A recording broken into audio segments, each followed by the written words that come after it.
بسم اللہ الرحمن الرحیم۔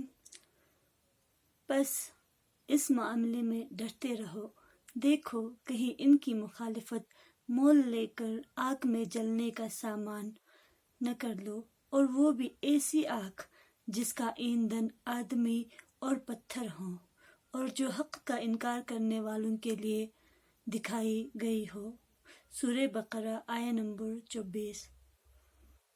ایھا الناس، انبیاء ماضی کو میری ہی بشارت دی گئی تھی۔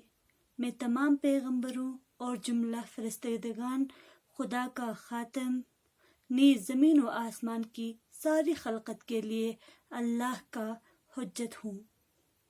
اس حقیقت میں جو ذرا سا بھی شبہ کرے گا وہ پہلے والے عہد جاہلیت کے کافروں جیسا کافر ہوگا، اور اسی طرح جو میری کسی بات کے کسی جزو میں بھی ذرہ بر شک لائے گا، اس کا شمار انہی میں ہوگا جو میری تمام باتوں میں مشکوک ہے، اور تمام باتوں میں ڈاواں ڈول رہنے والوں کی جگہ جہنم ہے۔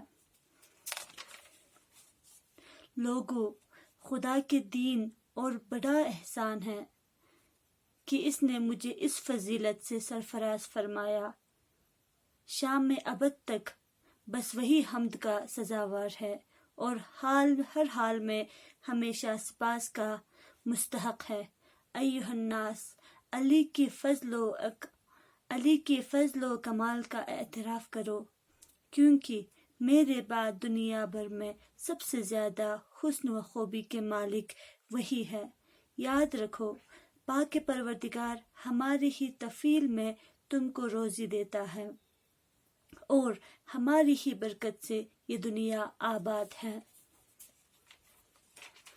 ملعون و مغضوب ہے، لعنت کا مارا ہے اور زیر عتاب ہے وہ شخص جو میری اس بات کی تائید کرنے کے بجائے اس کی تردید کرے، کیونکہ جبرائیل علیہ السلام نے خدا کی جانب سے مجھے یہ خبر دی کہ اس کا ارشاد ہے کہ جو شخص علی علیہ السلام سے بیر باندھے گا اور ان کی اقتدار و اختیار کو تسلیم نہیں کرے گا، وہ میری نفرین اور میرے غضب کا سزاوار ہوگا۔ لہذا ہر آدمی کا فرض ہے کہ وہ اپنے توشہ و آخرت پر نظر رکھے۔ تم اللہ سے ڈرو کہ کہیں اس کے حکم کی خلاف ورزی نہ ہو جائے، اور جمنے کے بعد کہیں پیٹ ڈگمگانے نہ لگے۔ یقیناً خداوند عالم تمہارے ہر اعمال سے باخبر ہے۔ سورہ حشر آیہ نمبر 18۔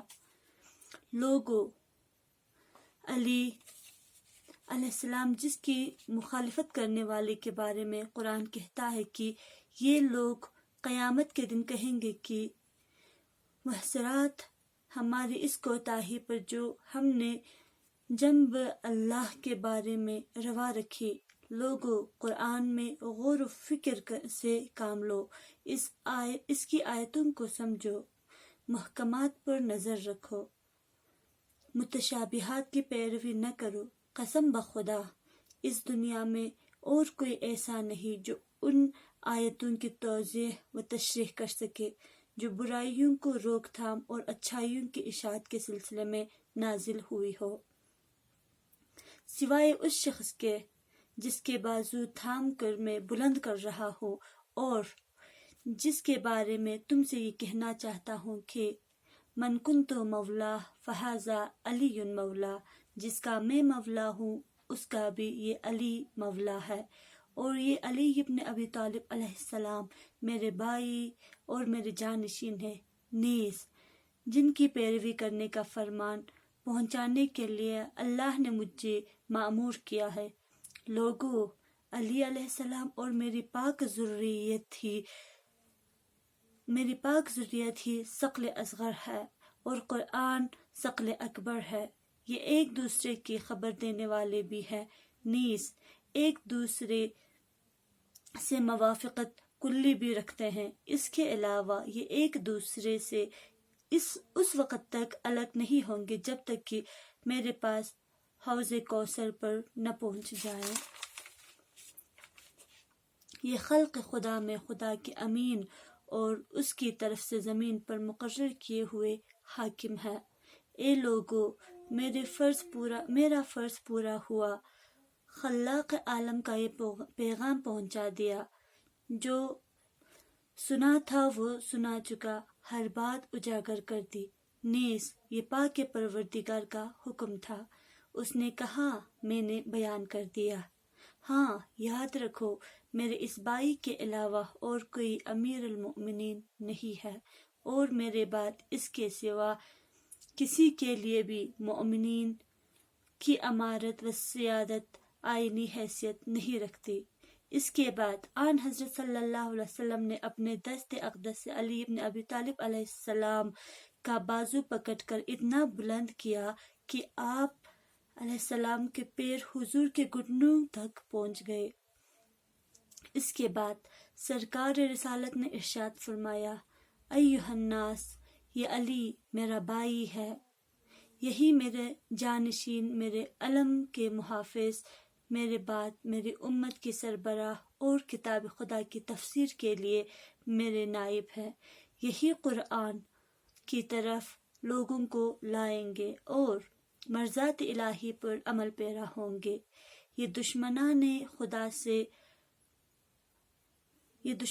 خدا سے نبر و آزما رہیں گے اور خدا کی اطاعت کرنے والوں سے اخلاص برتیں گے۔ ہاں، علی علیہ السلام ہی خدا کی نافرمانی کرنے والے لوگوں کو ہدایت کی طرف لائیں گے۔ یہ رسول صلی اللہ علیہ وسلم کے قائم مقام، ایمان والوں کے سزاور اور رشد و ہدایت کرنے والے پیشوا ہے۔